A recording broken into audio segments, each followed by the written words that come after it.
What up, guys? Hold on just a second.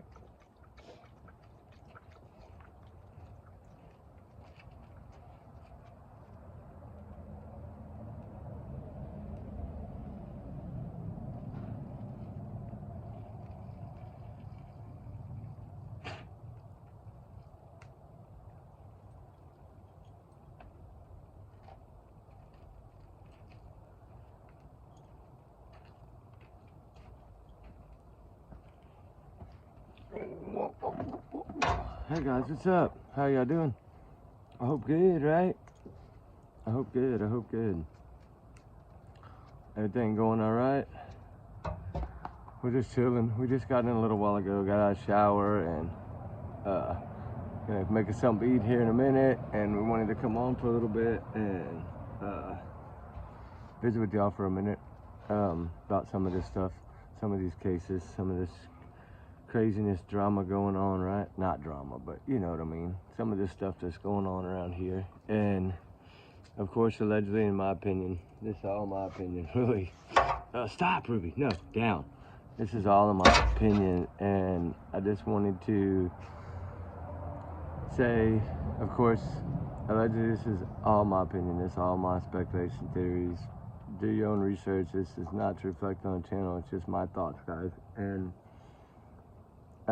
y'all's comments are y'all's and y'all's alone, not to reflect on the channel. So we can trying to think. We do our research together, but I did want to touch base on a little bit of everything because I don't want anything to kind of go down like, you know, Matty Soto and Sebastin Rogers and Trigger Warning and Hannah and Emma Bum, Suzanne Simpson. There's just so many of them, right? It's sad to think that there's this many. There's so many more that I'm not even saying, right? Summer Wells, and the list goes on and on and on. And I feel like there's so much speculation, drama, all this going on in some of these cases, especially like the Sebastin Rogers case. I feel so bad for the bio dads out there busting his butt and trying every day, and like he's not getting any answers when we know that, you know, and I understand they have to hold something close to the vest, right? They do. That's why we have investigations. That's for that particular reason. They know more. There's so much more they know. Just kind of like the Hannah case. There's probably some few things that they know that we don't know. I know there was a few things put out today, like the family paused Facebook and this, that, and the other. And I mean, like I said, I only deal with the aunt, you know, that's down there, Lorraine Pigeon, and that's the only one that I communicate with on that, because she's kind of like leading their little team down there. And she just tells me don't get caught up in all the trolls and all the stuff. If you didn't hear it from me or from, you know, Ellie, then don't listen. LAPD, don't listen to it, right? So that's why I kind of just wonder if there's, I know there is a lot of stuff going on with that case.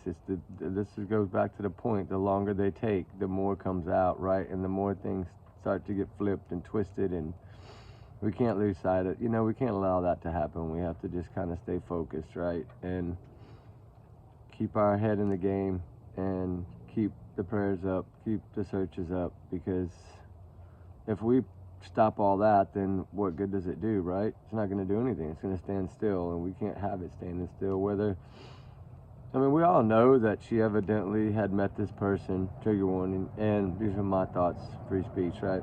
And my theories, my opinions, but she had met someone before this trip, and she evidently cared about him enough to say to a friend that she loved this person, or she thought she loved this person, or she thought he was a good person, or whatever the case may be. I know now it's something about he might have needed a green card or things of this nature, but do we have any proof of that?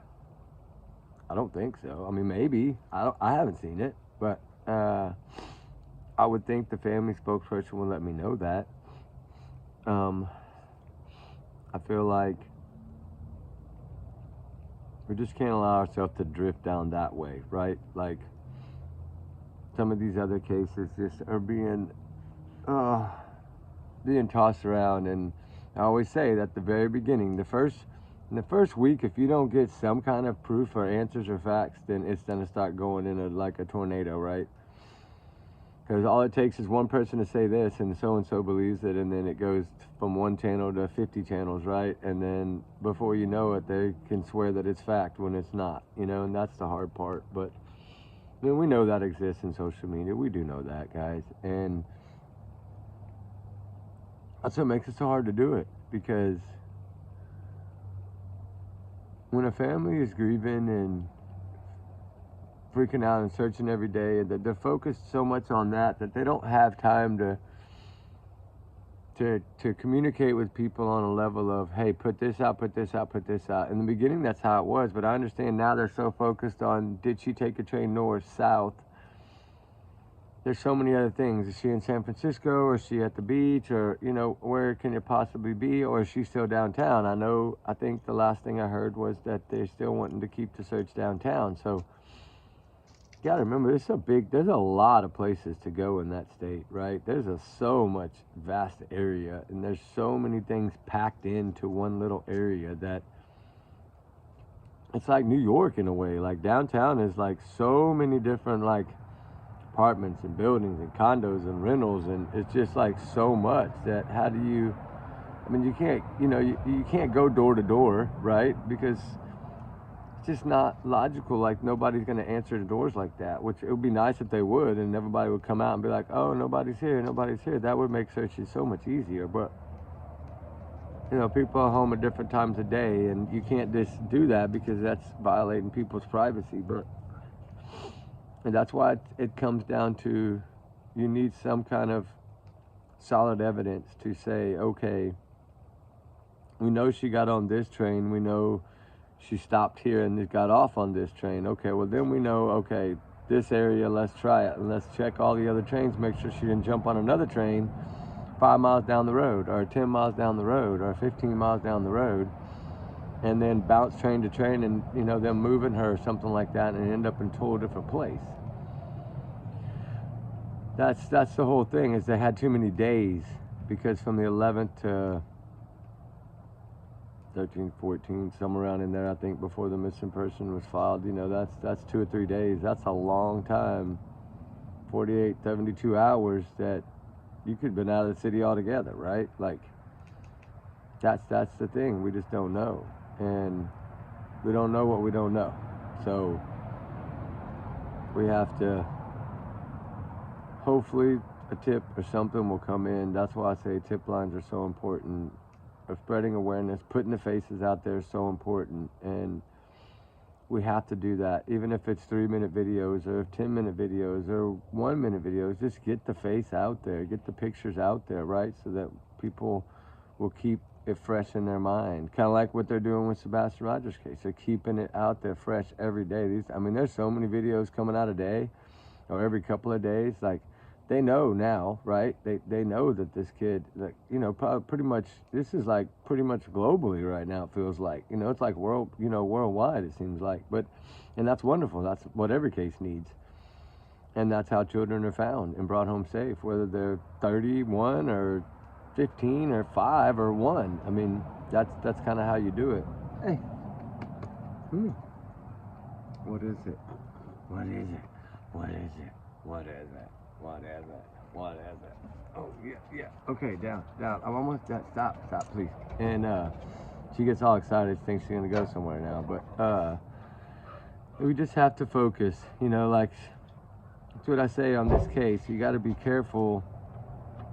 And I know people are going to say what they want to say, right? They're going to say what they hear and want to know if it's true, not true. They're going to twist it a little and turn it a little and flip it a little, and that's what they're going to come out with. And that's why I say it's just really hard, because the longer it is, the more stuff comes out, and then you don't really know what to believe, right? It's like, okay, is this possible? Well, yeah, it's possible, but is that, and you know, do we know that it's for sure been put out? Is there a map put out of it or a picture put out of it? And I felt like in this case there should be some video evidence released. I do agree with everybody else on that. I think they should be posting all these stops, and whoever this person of interest is, I think it should be posted. They know what he looks like. The family knows what he looks like. Post his picture and let you know, everybody here on social media go after him, right? I guarantee you he'll be found probably pretty quickly. And that's what the power of this is, right? And that's what we always say, like, just post the evidence, post what you have, post and let us see it, you know, on any case. And I know Sebastin Rogers, they've been saying the same thing. Whatever you have, put it out here, put the videos out here. Let's see it. Let's see the trash truck. Let's see if that is 100% a trash truck. Let's see if Tinkerbell's flying around. Like, put the whole thing out there and let us see it, right? So then we know, then we don't sit here and speculate. And that would shut down on a lot of this. But it's I get that they have to hold some things tight. I do. But family can still do what they want. If the family knows, they can still post it. And so I understand why people are asking that. I agree with them in a way. Put his face out there. See if we can help bring him home really quickly. Like, you know, if we have a face, then maybe it'll work, right? And that's the part about social media and true crime, that we can jump on things really quickly. And look how fast, like, even speculation spreads, right? And then it's like bing, bing, bing, bing, bing. It's on all the channels before you know it. Before you go to bed at night, it's like already made it to 20 or 30 different channels. I do that with flyers of missing children because I feel like as soon as we get them, we need to get them out, right?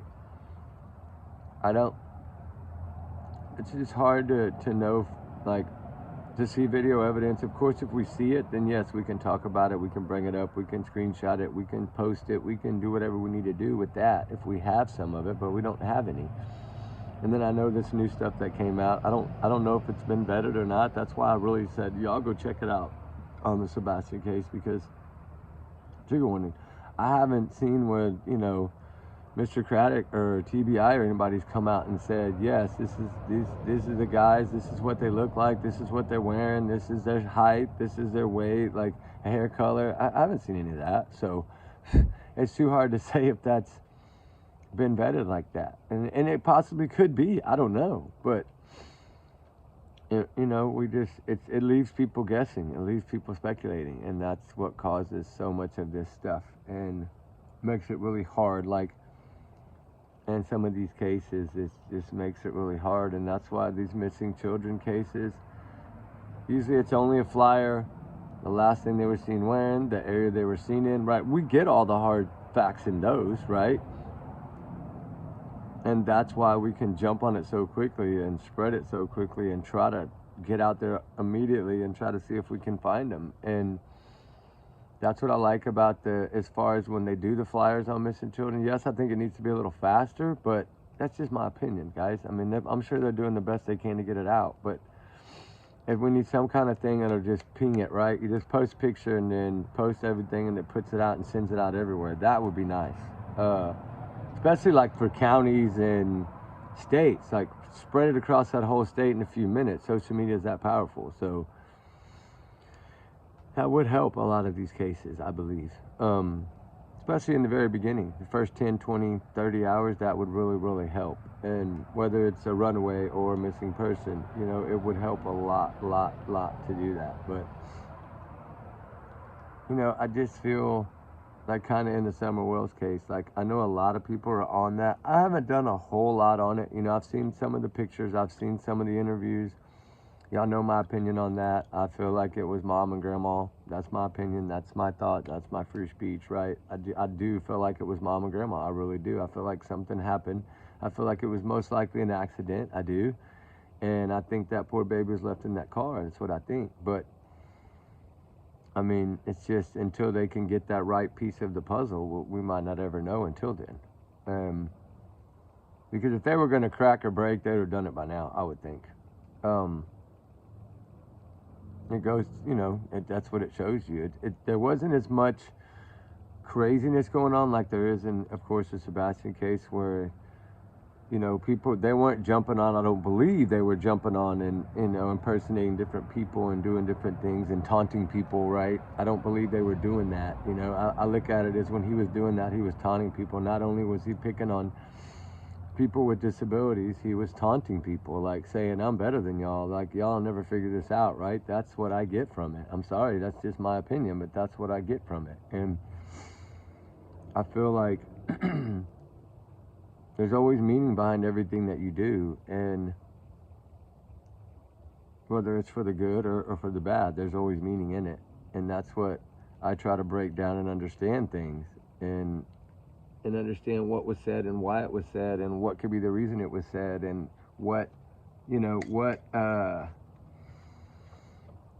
is, like, you know, what are the profilers saying? I go back to that all the time, because I think that when they do these cases, you know, kind of like the Jay Slater case, things like that, I know I haven't really put that up on my channel, but I did follow that case very closely about that boy that was missing over there. And I feel like that girl, Lucy May Law, and Brad, I think that Tom Hilton, I think they were all involved. I really do. I think that was a setup from the get-go. That poor child, I think he was set up. You know, I know he was 18, but he's still a kid, right? To me, he's still a kid. But that was a bad one too. And, you know, kind of like the Riley Strand case, I agree with the family. I feel like no way that boy went down that hill and went in the water right there. It was too shallow right there underneath there. There's just no way. I just don't see it. Plus, he would have never made it, I don't believe, in my opinion, that far.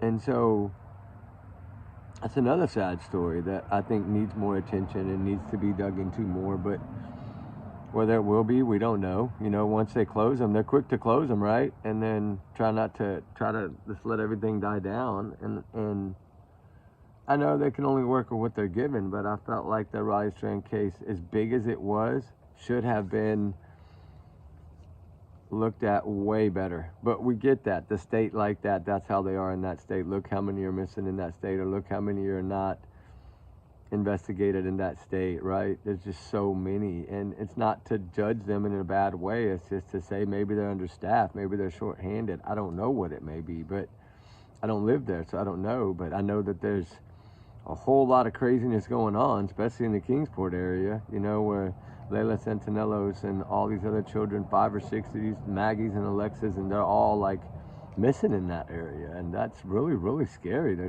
has to be something going on there. I'm sorry, but I feel like there's no way. It's kind of like the one in Austin that we talk about a little bit. We haven't really died. I'm waiting for it to be picked up as an investigation. Once that is, then I really can break down everything I have on it. But right now, it's not considered an investigation. They're just considered accidental. So I don't see 12 in the same area being accidental, but that's just me.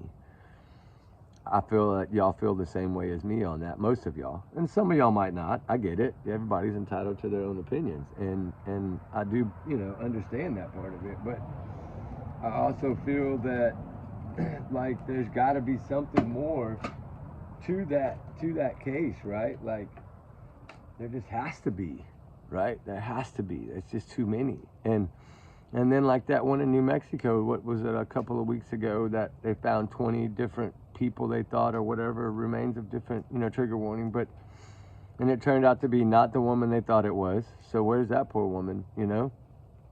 Her family still doesn't have answers when they thought they had answers. And now to say that may have been purchased online, like, whew, that really threw me for a loop on that one. But there's just so many, and that's why it's so hard when they first throw them out there. You kind of got to take some of it with a grain of salt, and then sit back and look at it and wait for a few days. Like that's what I always say, wait for the examiners, wait for the DNA testing, wait for that to come in, and then we'll know more. Kind of like in the Sebastin Rogers case, trigger warning, when there was someone I think was found in like a little pond or fishing hole or something, remember, that was kind of closer to Memphis, and then everybody was, you know, speculating, of course, until they knew. But like, just wait until you get the actual information to know, because of course people, and I know that that's how social media is, and it does, people want to get on it quick because they want, you know, they want the views, they want all this stuff to go on,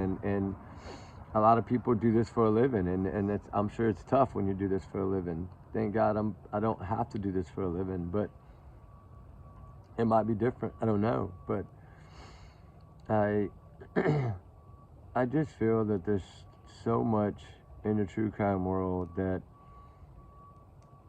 everybody covers everything so differently, you know. And here I am, this little bitty channel, right? We're just so small. We're like not even a speck on the map to YouTube, and I feel like, yeah, we have become such a tight little family, and it's so amazing to see like all the support and all the love that comes into this channel. It's just, you know, it even being small, it's just so.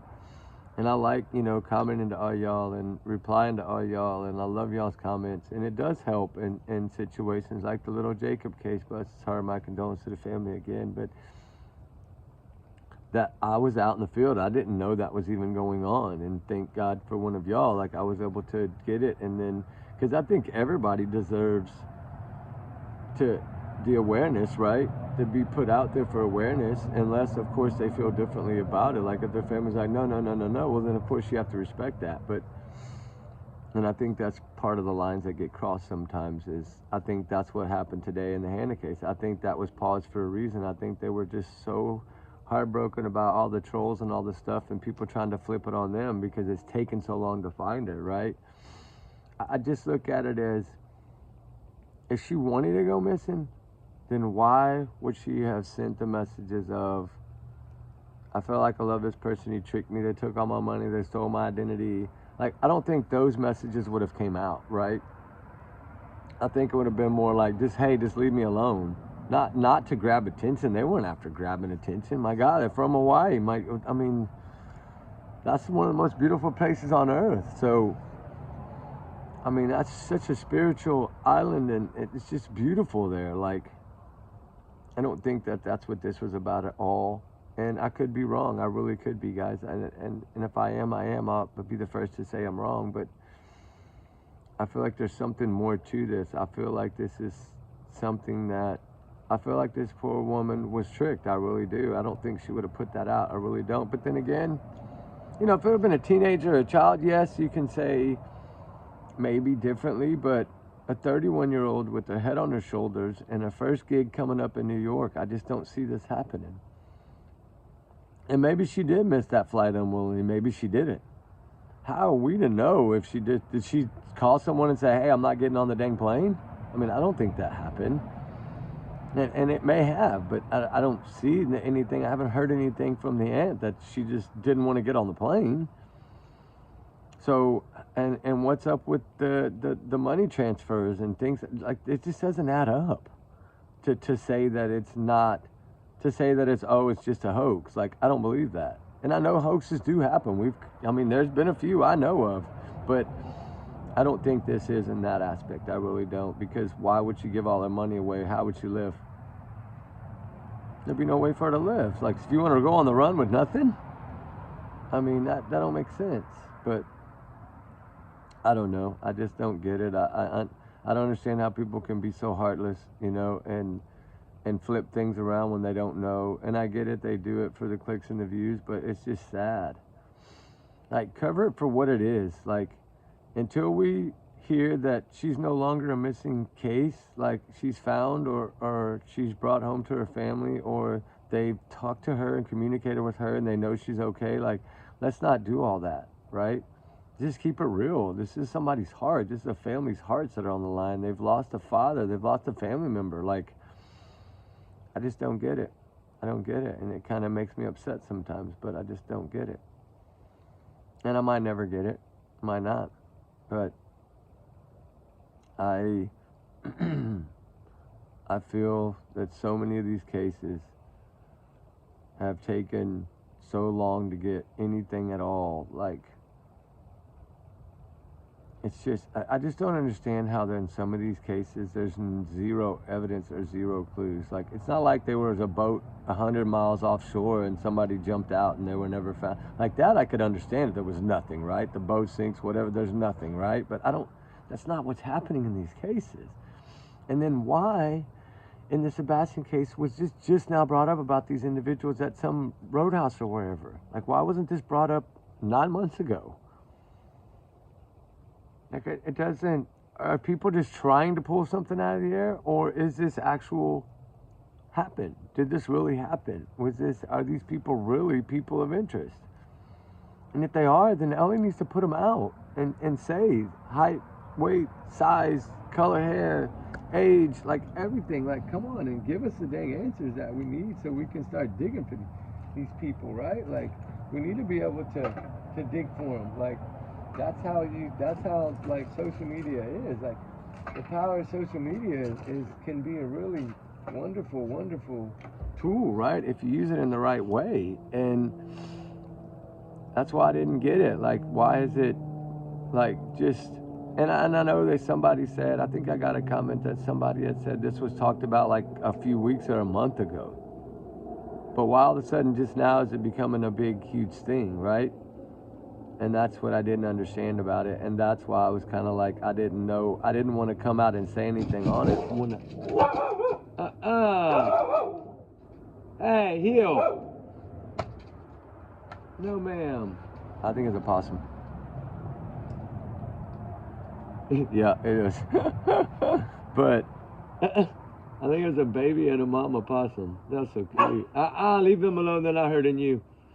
But yeah, it's just, I don't know. It's just so much involved that we need to go back to the beginning, right? And I know everybody keeps saying that. Go back to the beginning. Watch the interviews. Watch all the breakdowns. Start all over. Ruby, that's enough. They're not hurting you. And try to see what different information we can grab that's in there, because what's in those is it happened, right? So it's fact, right? It happened. Well, I mean, it's pretty much the words that were said are the words that were said. That came out of their mouth. So of course we can use those and try to figure it out. But that's enough, Ruby. Please leave that possum alone. It ain't hurting you. But I don't know, guys. I just feel like there's just so much to do in so many of these cases, and it's just kind of like the Elizabeth Collins and Lyric Cook Morrissey case that, you know, I brought up to y'all a while ago, and I haven't, like I said, it's kind of on the down low because I'm doing some things behind the scenes that I don't want to talk about right now. So I have to keep that one kind of quiet. I should have the other information I need by this Thursday, and that would be great. And then maybe then we can discuss it a little bit and break it down. And then they're like the Rainy Bird person in Austin, you know, for the Lady Bird Lake. I want to go over that again. And the lady, the red ribbon, you know, from the Texas unalivened fields. And like, there's so much that I want to break down, but there's so many little missing children right now that we need to focus hard on these cases. And I mean, I know every case deserves the same attention, you know, like the cold cases that, you know, I can only do so much on those without, and then I kind of get to a little standstill and have to wait for some new information to come in. And it's hard to get some stuff on those cases sometimes. You have to wait time, and it's tough because, of course, you want everything to be solved right away, but it doesn't work that way. I wish it did, but it doesn't, you know. And of course, the in the moment ones, when these children go missing, it's, you know, it's very important to get everything out there as quick as possible. And kind of like the little Darman girl today that I, you know, brought up to y'all again this morning, that, you know, there was a little press conference today on Facebook, and like it's just, she just walked out of the house in an argument with her little sister, and oh, it's just so sad, right? How can you just disappear like that? And I do want to go there. That's a long way, but I do still want to get there. Like, you know, I was a little under the weather, and then the weather kind of got a little crazy in some of these areas, but I do plan to leave tomorrow night and get back on the road again for 4 or 5 days. So I'll take y'all with me for sure, and me and Ruby will. But some other little bumps that we're trying to get fixed right now, so it'll be okay. God, you know, God always has a plan, right? And as long as we keep our prayers up and pray for all these children and pray for all these cases, I think we'll get the outcomes that we need. And I know a lot of y'all are really vested in the Sebastin Rogers case and the Summer Wells case, and I get it. I understand it. You know, it is a big case. It is a big deal. And I'm so happy that they're building that big team right now, right? The BioDad, and it's just great. It's amazing. And I pray to God that, you know, this little boy is brought home safe, just like I pray to God that all these children are brought home safe, or any of these adults that are brought home safe that are missing. I got another new one today, but I didn't have time to break it down, but it was on Dateline, and it's out of Florida. And I do want to talk about it a little bit tomorrow. I'm not going to have time tonight because I need to do all the research on it, but this was a young woman, I think she was 26, trigger warning, and she got off work, had messaged her sister, and her sister evidently couldn't get to her, so she ended up leaving with two gentlemen she described in a black truck as cowboys. And then they did some investigating. They found out where she was, well, where she had been, so they went to that house, communicated with them. They said she had left in an Uber Lyft or whatever it's called with a, you know, unknown male with long hair, and that turned out, I don't think, to be correct. And it was like a rabbit hole. They were trying to lead him down, and then one of the boys ended up evidently giving a false statement to the detective, and said his cell phone was broken. He had thrown it away when he did actually have his cell phone, so they arrested him for that. And then he got it on bond, but it's still, there's some twists and turns in this thing, and I only read a little bit of it. I didn't have a lot of time today to read the whole thing, but I will. And I will bring it to y'all because it is something that, of course, needs to be dug into, because this 26-year-old female has never been found out of Florida. And so it's very sad. It's sad, just like all these other stories are sad, right? And they all need justice. They all need answers. And then, of course, the missing and the runaways all need to be found and brought home. And it's just so hard, guys. It's so hard to put all these in your brain and then still, like, function in a way of, it's just tough sometimes in true crime. You put your heart out there in these cases, and you invest so much into it, and it's just tough sometimes. Like, your heart gets broken and you feel like, why can we not get the answers we need? Where is the answer we need? Like, you know, it's always that one little piece, right, that will break things wide open. Hey, boo. And I feel like those are the little pieces of the puzzle that I pray we get, right? And come up here, you want to say hi? Come on. Look, there's Ruby. And so I feel like, oh, come here, don't sit down. Yeah. And I feel like we need to get these answers and somehow figure them out and get these things, either get them home or get them solved, and get some closure for the families, like the Suzanne Simpson case. You know, we know she's out there. We need, it's so hard because there's so many people actually searching in that area, and it's only so big, right? And I know that we don't need to step on any law enforcement's toes, guys. If they're there, I'm gonna let them do their job. And I know we want answers, we want to look, but if they're in some areas, just let them do their thing, right? This is what they're trained for, and that's why you have to kind of draw the line of, okay, you know, I'll try a different area, but let them work their area. And they don't need to be trying to tell people to get out or move or whatever. They need to be allowed to do what they need to do, what they go in there for. And so that's kind of, I've done a lot up there, and it's just there's so many different counties that it could be, and that's the hardest part. But I think they're getting it smaller and smaller targeted areas. I pray they are. You know, those families, those children, that mother, they need closure in this case so bad, and we need to make sure that they need to make sure that he never gets out of there, for being such an evil person like that to a woman that did absolutely nothing to him. So there's just so much, guys, that we need to do. But I gotta start packing. I gotta get some stuff together. I still gotta eat. I gotta get some stuff ready. But I did want to come on and give y'all at least 35 minutes, and it is. So I want to talk about more. If I get everything done early enough, I'll come back on later and do another one. But I don't know for sure yet if I will, but I'll do it my best. If I can, I believe me, I will. But I do need to start getting stuff ready. I got a lot to do. I got batteries to charge, battery packs to charge. I got to get drones. I got to get things together to get out of here. So I'm going to get off of here now. But, you know, it just keep everybody in your prayers. And thank y'all so much for all y'all's wonderful, you know, kind-hearted, you know, comments, and we just love it, guys. Me and Ruby love all y'all so much, and we're so glad that we're our little Ruby Pack family. It's just amazing, and let's try to get some justice, get answers, get these kids home, okay, guys? Till the next one, guys. We'll see y'all on the next one, either later tonight or tomorrow morning. All right, guys? Talk later.